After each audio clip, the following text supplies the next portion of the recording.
Thank you so much for that introduction.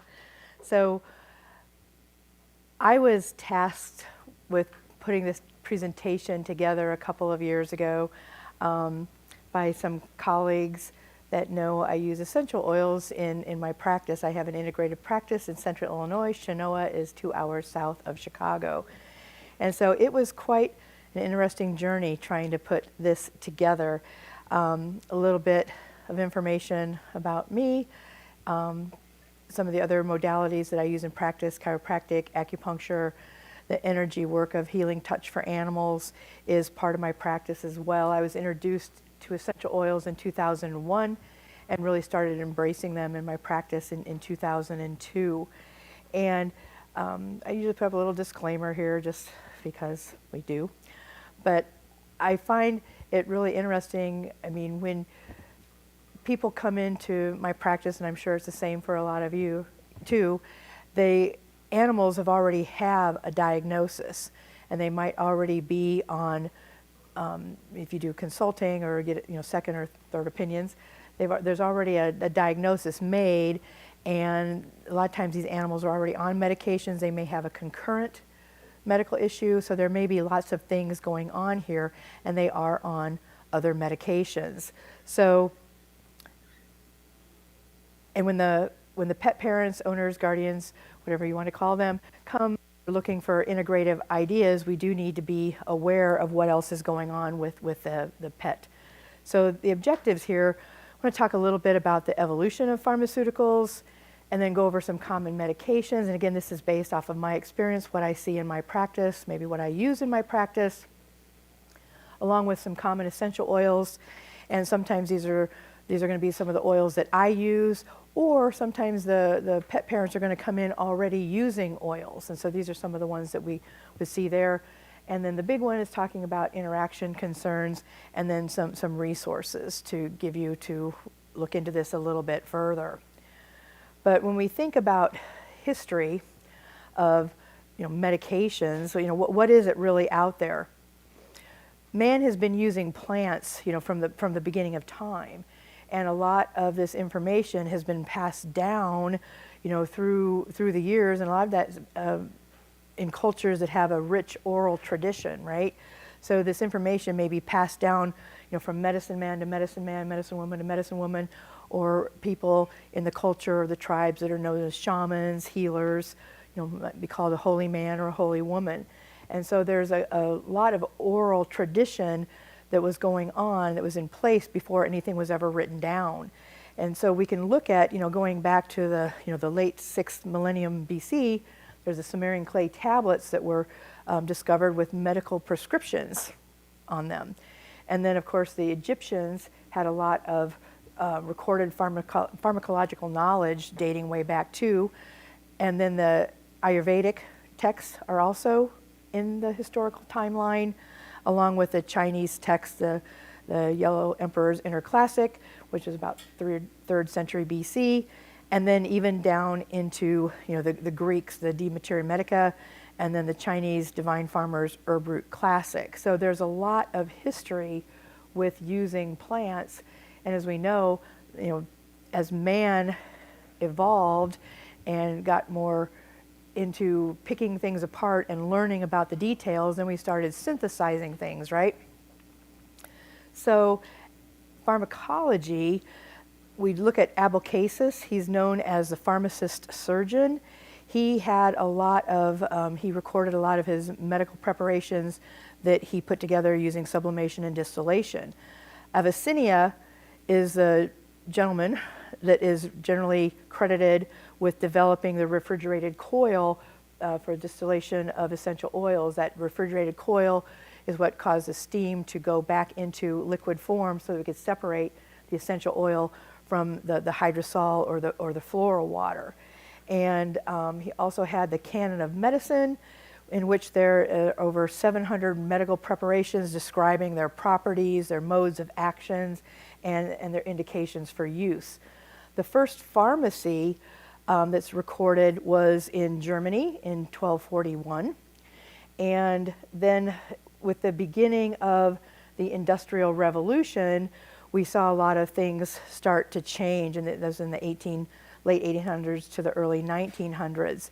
And during this time, a lot of apothecaries were known, for producing morphine, quinine, strychnine, and I found it was really interesting that Merck, we're all familiar with Merck, right? That started as an apothecary shop in Darmstadt, Germany. I'm probably mispronouncing that, so forgive me. In 1668, then in 1840, they started with the wholesale production of drugs. So a lot of these companies that we know now actually started from, they were apothecaries or they were dye and chemical companies.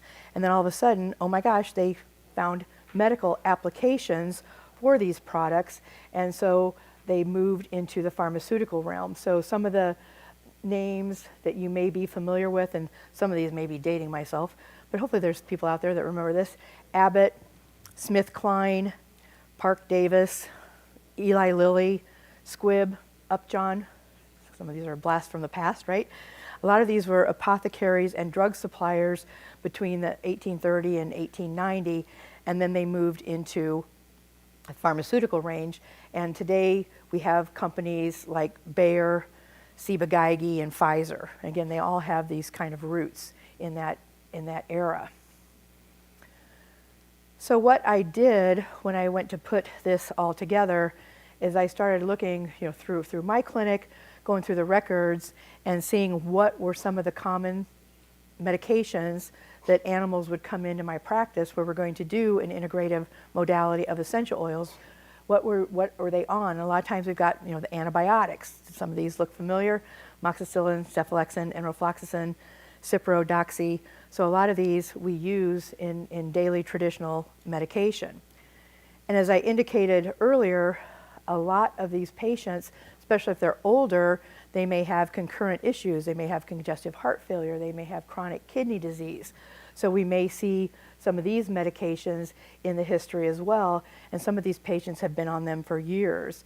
And so just kind of a review: enalapril, the ACE angiotensin converting enzyme, it stops angiotensin 1 from going to angiotensin 2, which constricts the blood vessels. So by keeping those blood vessels from narrowing, the heart doesn't have to work as hard, and we're going to have better perfusion to some of the organs.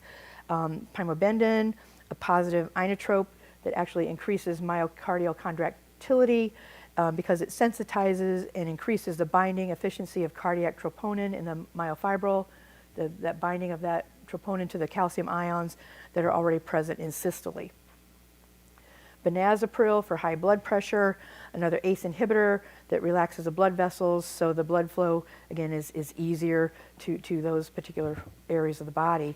Amlodipine, also for high blood pressure. That's the calcium, one of the calcium channel blockers that we may use, that's going to, again, widen the blood vessels for better flow, also known as Norvasc.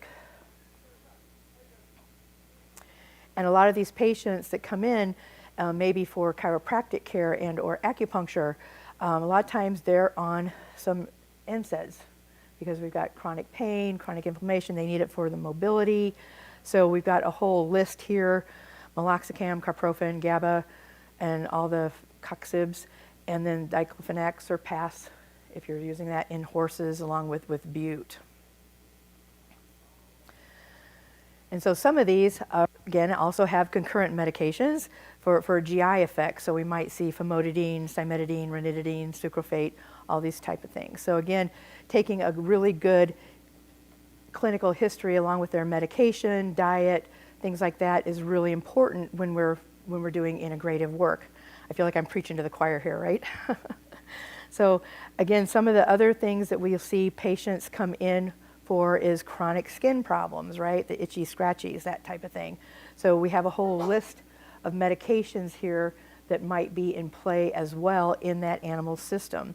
Apoquil, just a reminder, Apoquil is not a steroid, cyclosporine, or antihistamine. It's a class of its own called Janus kinase inhibitors, which target the signaling pathway that results in the itching and inflammation. So we modulate the production of those signal molecules called cytokines. And so that's where that plays a part. Cyclosporine is also a potent immunomodulator agent with increasing number of clinical applications its major mode of action is inhibition of the production of those cytokines involved in the regulation of T cell activation. In particular, cyclosporine inhibits the transcription of interleukin-2. Another medication that we see that I didn't actually get on the list was Cytopoint, biological protein mimicking the dog's immune system, blocking the main protein that sends signals that trigger that allergic itch.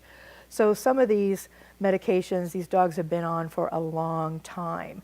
And one of the things I look at when I'm reviewing the history and seeing how long they've been on these medications, I kind of think of it as those medications are going to a drug footprint in the body. And so sometimes we're going to have to work with the animal's body. This is where essential oils can be very helpful with that, detoxing them and getting that footprint out of the system.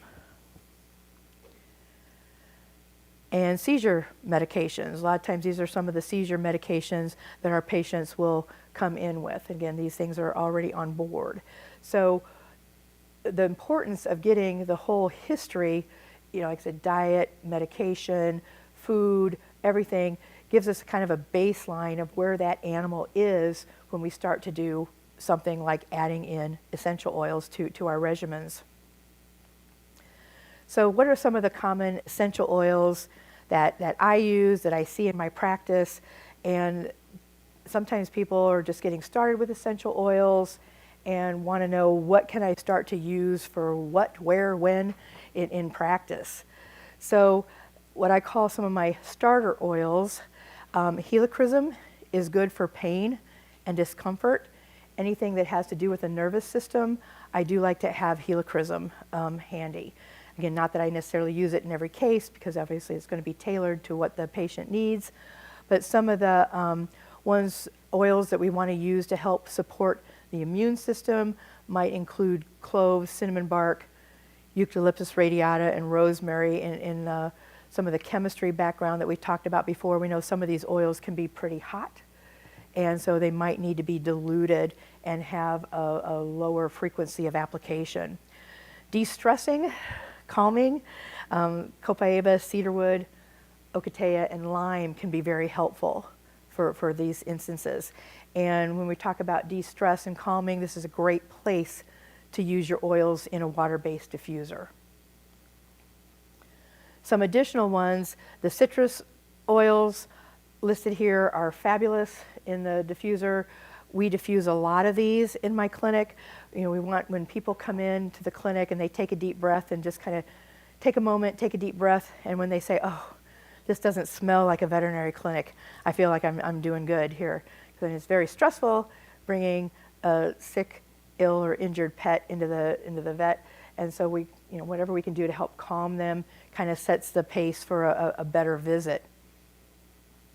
GI issues abound, whether they're dietary indiscretions or prescription related. So these are some additional oils that can be useful. And I've also found when we're dealing with GI issues, diffusing helps a lot too. Some of these oils are pretty strong. I'm not a fan of anise, anything licorice. I'm going to go the other way. Patchouli, the hippie oil, has a very distinct scent to it, but putting these in a diffuser and letting the animals inhale them, and the people, can be very helpful too. Some respiratory blends may include Ravensara, wintergreen, eucalyptus should also be on this too. The oils that have a high chemical constituent of 1,8-cineol are very, very useful for the respiratory system. Some of the other oils that we may see to help with calming, tangerine, orange, again, going back to the citruses, blue tansy, ylang ylang. I kind of think of ylang ylang as my yin and yang oil to balance that male and female energies. And then, of course, patchouli. I wasn't really familiar with patchouli until I started using the oils, and going back and thinking, oh yeah, I remember some of this stuff with some of the incense and that type of thing, but that's completely different than when you're using the essential oils themselves. So some other essential oils that I use and or you might come across in practice when people bring their pets into you. I look at these oils. There is a technique out there that uses a series of about 9 oils along the spine with different application techniques, and this technique is for energetic alignment as well as structural alignment. And so some of the oils that are in that technique are thyme, oregano, wintergreen, peppermint, basil, marjoram, but you might also see cypress in there. There's a blend that I use kind of known as chiropractor in a bottle that contains the camphor wood, black spruce, geranium, blue tansy, and frankincense. And that's something, if I can get the pet parents to apply to the dog, cat, or horse before they come in for an adjustment, that's a plus. And a lot of times they're going to go home with that oil too for follow-up. I like to give the pet parents homework and get them involved. And it's amazing, when they see the benefits to the pet. They also, I can't tell you how many times, since I've started using the oil on Fluffy, my hands and my fingers feel so much better. So, they're getting the benefit too. I call that working with both ends of the leash. And then some of the oils that are really good for mussels, basil, marjoram, lavender, peppermint, and cypress. Cypress is one that I look at too when we've got a lot of edema. The combination of cypress and tangerine really helps move the lymphatics and get that fluid moving. So that's the kind of a combination that I use, 50-50, cypress and tangerine. You can add some carrier oil to that as well.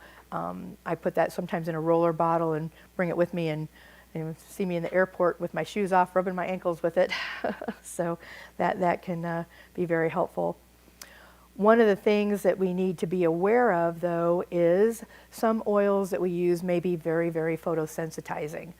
And so angelica, bergamot, some of the citruses can be sensitizing, and lemongrass. Lemongrass is an oil that's high in aldehydes, and when an aldehyde component comes in contact with water, it forms an acid. And so that can sometimes be a little bit irritating, not necessarily. I put it here because you might see redness. And I don't know that I really see it so much with sun exposure, but if you use a lot of lemongrass in the same spot, you might notice some redness, and therefore it needs to be diluted, adjust the frequency of application, and go from there. But lemongrass is really good for ligaments. A little Chihuahua taught me that when he had an ACL and we were using lemongrass. Lemongrass, ligaments, LL, marjoram, mussels, MM. But we were using a lot of lemongrass, and the owner was getting very exuberant with the application, and the dog came in with little red knees. So we had to do something different on that. The hot oils, cinnamon bark, or cassia, clove, hyssop, and lemongrass too can be in those categories. And more hot oils, oregano, thyme. Sometimes you'll see basil, sometimes you'll see marjoram in that category. So there can be a lot of individual variation with that. And one thing that we definitely, I know I talked about it earlier, is if you're working with essential oils, you need to have a good quality carrier oil handy as well. And the quality of the carrier oil is just as important as the quality of the essential oil too. And I kind of learned this the hard way. So I'll tell on myself a little bit here. When I first started working with essential oils, I had all kinds of reference books. And if you're a solo practitioner like me, sometimes you might feel like you don't have much of a social life. So I was at the clinic one Sunday afternoon looking through the reference book, and I was reading about oregano. And I was like, oh, I have that. I could probably benefit. Oh, where do you put oregano? Okay, you put oregano over the liver. Okay, so put oregano right over, and it's a hot oil. I mean, it was everything was telling me it was a hot oil, but I didn't really know what that meant until I put it over my liver and went, oh, hot, hot, hot. My skin started turning red, and I'm like, carrier oil. I'm in a vet clinic. I was just getting started. Did I have coconut oil? No. Did I have olive oil? No. But I did have mineral oil. So mineral oil saved the day there, but that's not really what you want to use on hand for a carrier oil. But I mean, I have mineral oil because I treat horses with colic, so it worked. But make sure you've got a good quality carrier oil. I really don't recommend canola, Wesson, Crisco, anything like that. But in a pinch, you're gonna use what you got, because oil cuts oil. All right, don't use water. Water and oil don't mix, and it's just going to drive that essential oil deeper into the body. So what I want to talk about next are basically three categories of interactions. The red category is the serious interactions, and this usually comes from compounds in the essential oil, so we really want to avoid that possibility. Yellow is moderate. There's some potential for interaction. You may not need to avoid the oil, but be aware and be observant, and maybe use it with caution, maybe adjust the frequency of the essential oil use. And then green is minor, low probability for interaction. But again, we need to be observant. We need to be observant and talk with the people that we're working with on what to look for if their pet is going to have a problem with this. And what's really interesting here is, again, remember, essential oils are natural products and can't be patented, okay? There's really no money in doing research on this because who's going to fund this? And it's really interesting when you go online and look at the research of all of the wonderful things essential oils do, and why do we not have more things out there using essential oils? Again, it's kind of like follow the money trail, okay? So I am fortunate to have a friend whose husband is a pharmacist, and he has access to this wonderful database of interactions. And I told him what I was looking for. He gave me this huge amount of paper. And, I'm pouring through it to see what these interactions might be with some of these common medications that I come across in my practice. And the interesting thing is that all these interactions, these cautions and interactions that you see, a lot of times are based on the herb, the dried herb, not the essential oil. So what I'm surmising that's being put out there a lot of times is this is coming from a different source. It's kind of like comparing apples and oranges, because they're dealing with the herbs and not the essential oil, but the amount of some of the herbs or some of these things that's used is just mind-boggling. Is why would anybody use that much and not expect an interaction, okay? So I tried to put this together into a chart form. So again, the three categories, major, moderate, and minor as far as interaction. With bergamot, again, bergamot can be a very photosensitizing oil, so be aware of that. If you're using a product that has a lot of bergamot in it, be careful where you put that. There's a blend that I like to use as a daily fragrance, if you will. And a friend of mine was using it too. We went trail riding one day, and we came back, and I'm like, what's right here? I mean, she was like beet red right here, and I was red here and here. She goes, what's going on there? We found out we had both used that same blend. We've been out in the sun all day. And so bergamot, just be aware that it's photosensitizing, but it's indicated that there may be moderate interactions with the antihistamines, NSAIDs, sulfas, tetracyclines, and in the proceedings, you guys will have these charts. So if you want to take pictures, fine, but it's in the proceedings too. Cinnamon bark, because of its action with the pancreas and glucose levels, there's a little bit of an indication to be aware of it if you're dealing with a diabetic, okay?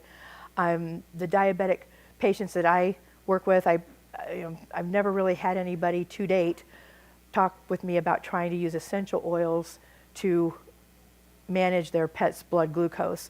But so there's a potential that the cinnamon bark could enhance the insulin, and so we might be dropping it too much.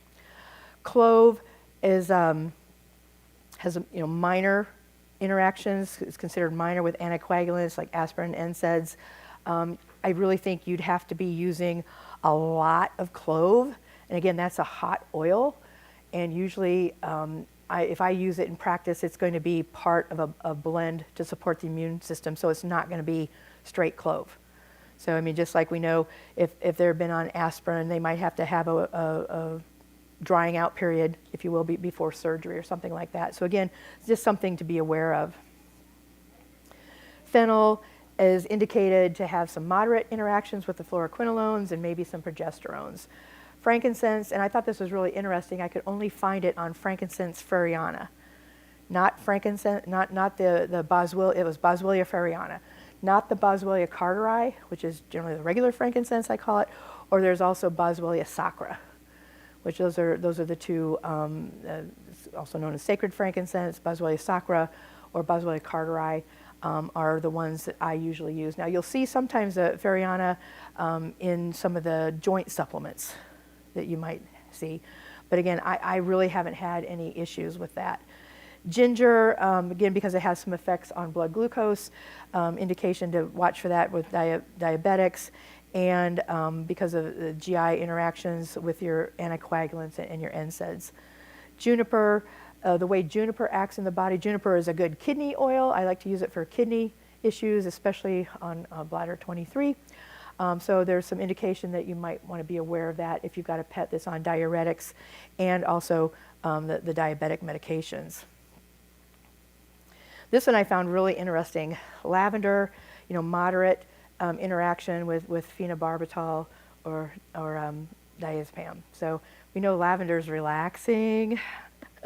So if we have a pet on that, I use lavender on pets with seizures, and I really haven't had any kind of issues. Lemon, again, another one of the lemon and lime here, the photosensitizing oils, and again, just kind of a list, and I think it's because of the citrus. And we're going to talk a little bit more about some of the citrus oils too.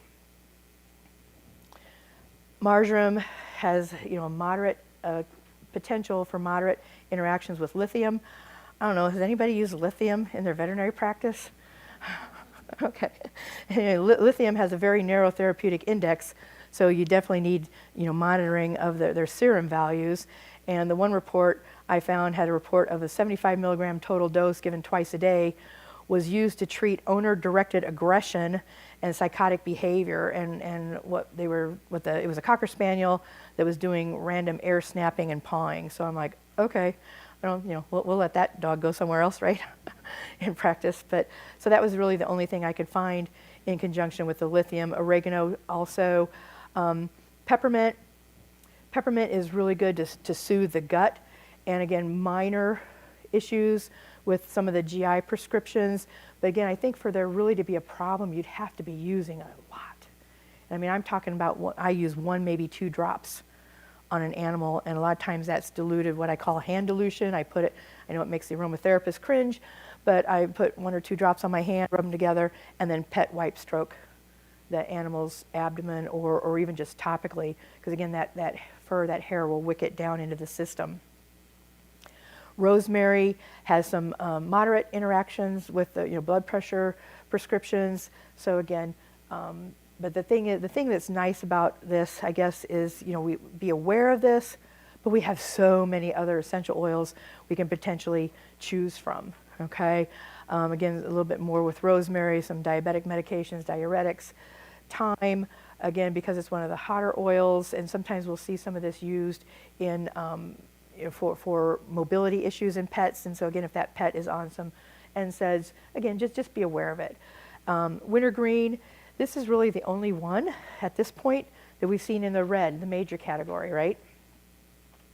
So wintergreen has blood thinning activity, and again, you would really have to be using a lot of wintergreen for there to be a problem, for there to be clotting issue problems with that. And I do use preparations that have wintergreen a lot for mobility issues. And again, some of these dogs may be on the NSAIDs, but again, at the rate that I'm using them in practice, I really don't see some of these issues. Ylang ylang, again, because it's kind of that balancing effect, there's some issues, could be some potential issues with the blood pressure prescriptions.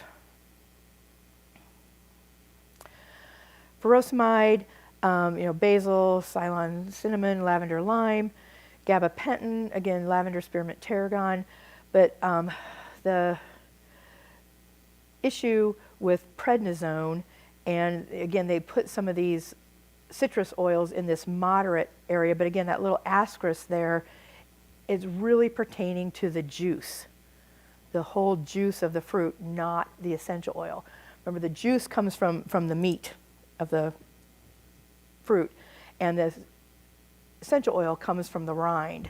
So I'm going to talk a little bit more about grapefruit in a minute, but the gabapentin, there was a study that calming can be influenced by, again, more of the gabapentin and the calming effects of the lavender, spearmint, or tarragon might be intensified by that. There was a study on tarragon that was given IP at 1 milligram per kilogram, and it sedated the individual, the pet, and caused motor impairment. But who's going to do tarragon? I'm not going to do tarragon IP, but that kind of information is out there. Again, the prednisolone, it's the juice that's triggering the factor to cause these, cautions that you're going to see out there. And again, it has to do with the cytochrome P450 inhibition concerns. So I get asked this question a lot about, well, what about grapefruit essential oil? I mean, I read you can't do grapefruit with some of these prescriptions. Again, it's the cytochrome P450 pathways that are involved, and we have to have those working properly to metabolize these type of prescriptions, not only blood pressure prescriptions, but antibiotics, emotional or mood enhancing medications, and pain meds.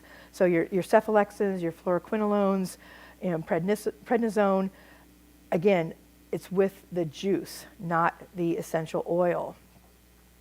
So we have to talk about inhibition versus induction. And grapefruit juice is high in specific inhibitors. The 6,7, I'm going to try it here, dihydroxybergamot. So let's just call it 6,7-DHB for short, right? And flavonoids. And the 6,7-DHB is also a furanocoumarin.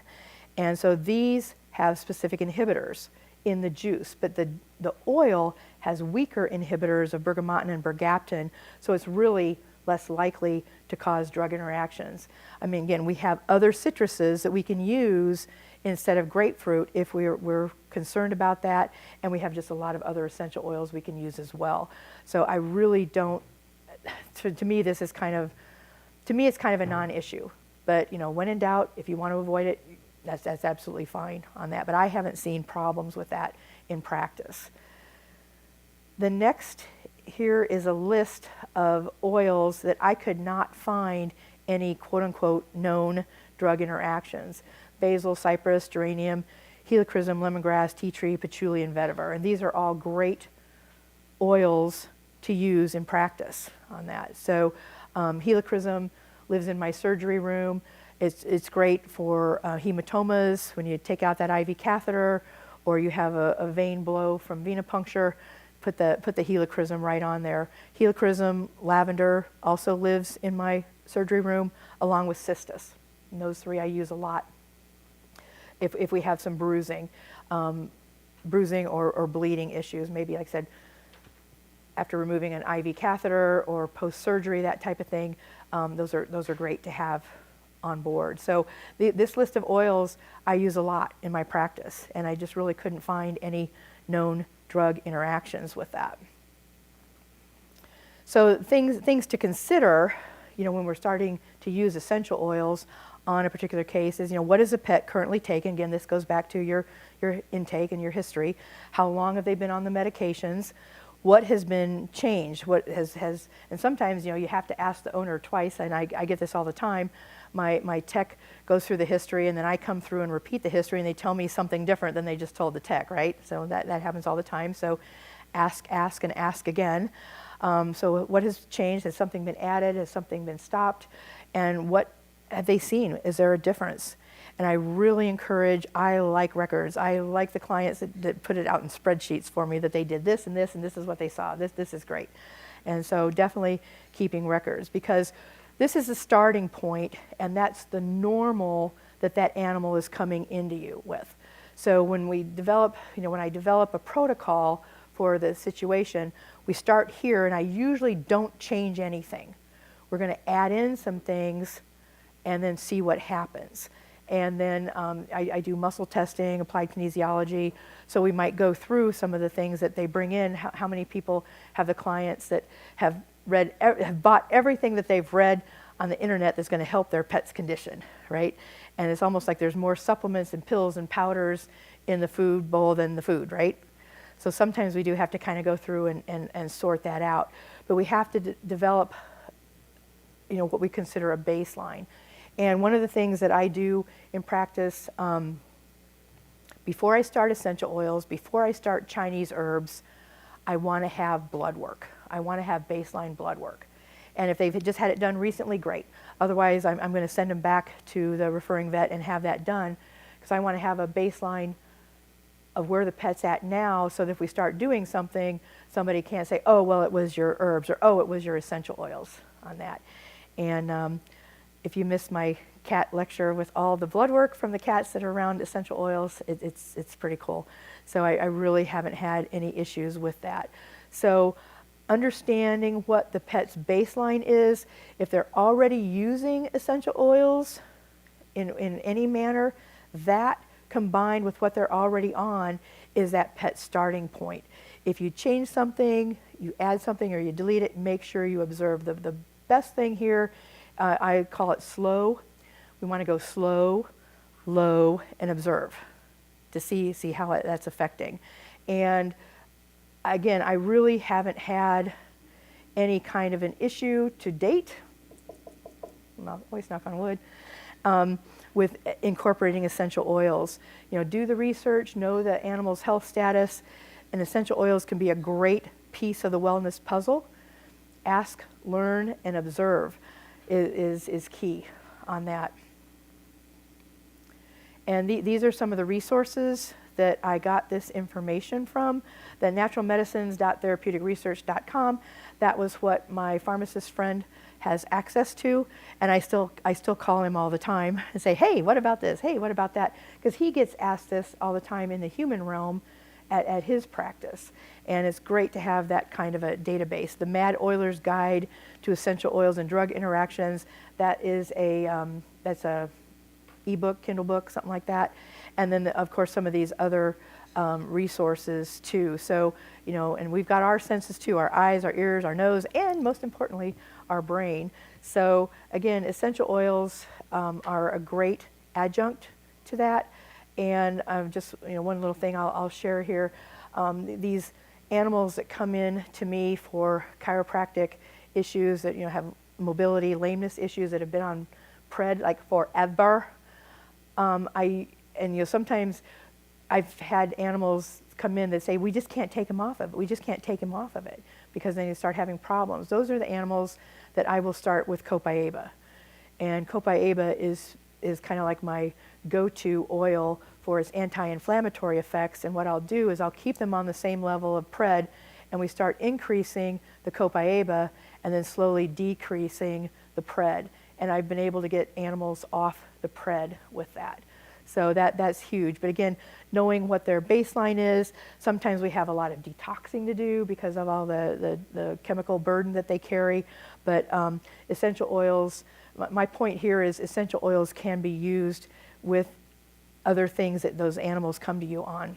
So that's kind of what I had to share. So if you have any questions, I think we've got time for questions. Go ahead, you might have to talk up really loud. At the end there, where you were just talking about the pred and stuff, do you give the Copaiba in a capsule then? Internally, or how? Yeah, I like to do it internally. I like to turn it, I can't see that sign, but okay. Okay, ask if the Copaiba, when I use Copaiba to get animals off pred, do I do it orally? Yes, that's what I try to do. And so if I can put it in their food, great. Sometimes Copaiba, if you've ever experienced Copaiba oil, is really pretty mild tasting and doesn't have a big scent. And life is great if you can put it in the food bowl and the pet still eats the food, but some animals won't. So then we might have to do the capsule. If we're going to do oils in a capsule, I usually put some carrier oil in that capsule along with it, maybe some fractionated coconut oil, maybe a little bit of olive oil. So when that capsule dissolves, the oil is in that carrier oil, so it just doesn't, straight oil hit the stomach on that. So, but yeah, so yes, orally is my preference for that. Dose, see, that's the thing. The way essential oils work in the body, I really don't look at it as a drop per 10 pounds or a drop per 50 pounds. That's where, again, if you muscle test, if you do applied kinesiology, the whole slow, low, and observe thing can help you with that. And a lot of times I will have a goal in mind to say, hey, I want to get this animal, if we can, up to 10 drops of the oil twice a day. Again, because let's face it, most of our pet parents that we work with, they're so ingrained with, you got to take the medicine twice a day or 3 times a day. So just trying to keep that into what their comfort level is. But again, I might want a dog on, I'll talk more about this in the cases section. I might want to have a dog on like 10 drops twice a day, but maybe he will only tolerate 2 or 3. So, okay, well, we're going to do that. And we might have to have him at that level for a while before we start to increase it. I mean, because things what we're looking for, front end problems, back end problems, vomiting, diarrhea. So again, we have to sometimes really go slow, because one of the things that the essential oils will do in the body is help detox. If we have that drug footprint in there, a lot of times the oils are more concerned about getting that out of the body than doing what we may want it to do, like help with mobility issues, lameness issues, emotional issues, that type of thing. Yes? I have a comment and a question. The comment is, if you are an AHVMA member, you have access to the National Medicine Database through our website. Excellent. Okay. And the question is, you mentioned 3 oils, along with lavender and eucalyptus, and there's a third that you use in your surgery, and I didn't That I have in my surgery room, the oils that I have in my surgery room. Okay, she said if you're an AHVMA member, that natural medicines therapy, I know I could get in it so far, but then I know the pharmacists have another area that they can go into it even deeper on that. But the 3 oils that I keep in my surgery suite are, well, there's a lot of them, but lavender, helichrysum, cistus. Cistus, Cistus. And a lot of times I'll have them breathe, I'll waft the bottle in front of them when they're waking up from anesthesia. That kind of helps clear the cobwebs, I call it, from anesthesia. Peppermint is another one that lives there in my surgery room, and that's for waking up after surgery too. Any other questions? Talk loud. Yeah, do you ever let your animals choose on their own? Yes. She asked if the animals get to choose on their own, and the answer is yes. Sometimes there's going to be multiple oils that we might use for a situation, and so we'll see what the animal prefers. And so you might put 3 out, just let the dog go by there and say, hey, that one caught his eye, or if they go back like that, okay. I mean, sometimes it's pretty subtle. Now that being said, do I do that all the time? No, because sometimes I do what I call pulling the mom card.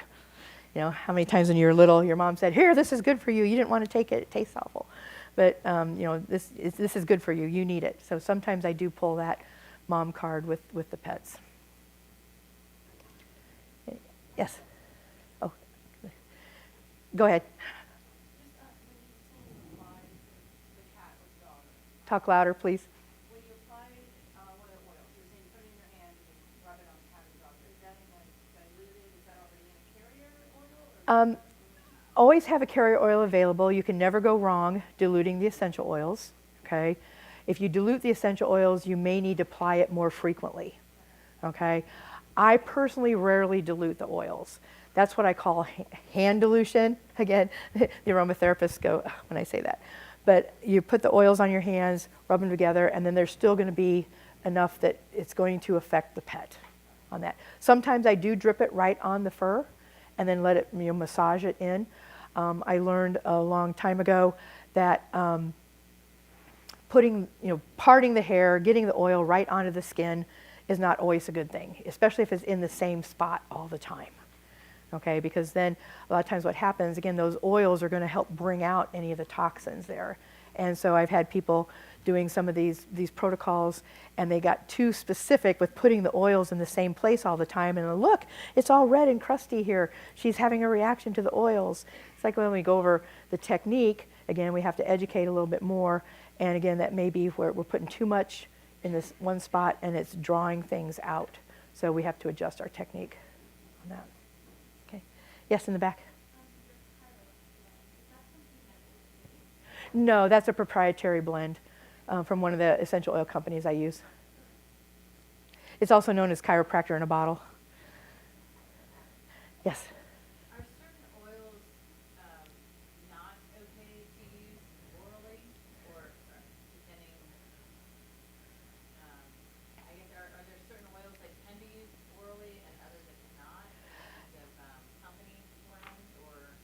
Okay, that, Some companies say, oh, this is oral use, don't ever use another blend or something orally. okay, she's asking, make sure I understand the question. She's asking about oils to be used for internal ingestion. You know, are there some to be used, some not to be used? That comes back down to the quality of the essential oil. FDA recognizes essential oils as dietary supplements for ingestion, it's either a supplement or a cosmetic, okay? As a supplement, that's for internal ingestion. As a cosmetic, that's for topical or aromatic use. And they also say, FDA, father doesn't approve, I like to say it fun despite all, says that you cannot have all three uses on the same label. So if you want to use an oil orally, a better indicator of quality is if it has that oral use listed on that. So I know one company that I work with has the same oil, like in a 15 ml bottle, and it lists it for topical and aromatic use. The same oil comes in a 5 ml bottle with a different color label, and it's for internal ingestion. It's the same oil, okay? So you kind of have to play those games with FDA. But the big thing is, if there's a big red flag for me, if it says not for internal use. Because if we put it on a pet, like I said, it's going to go in a pet. They're either going to lick it, it's going to be absorbed into the skin, it's going to get into their system. So if we can't put it on them, because if we can't put it in them from this end, but we're putting it here, I have a problem with the quality of that. Does that help answer the question? Okay. Do we have time for any more? 2 minutes or 2 questions? 2 minutes, okay. You said you require blood work prior to starting treatment. How long of a time frame from blood work will you allow? It depends on what the condition is. It depends on what the condition is. It's going to depend on how old the pet is. I mean, sometimes I have animals come into me that are in their teens and they've never had any blood work done. So we got to know what's going on with that liver, kidney, the elimination organs on that. And other times, if they've just had it done within like 2 or 3 months and there's no issues, I'm cool with that. But if it's been longer than 6 months, I probably want to have a fresh round of values. All right. Well, thank you so much. I hope you've found this interesting. And if you have any questions, I'm around. Thank you.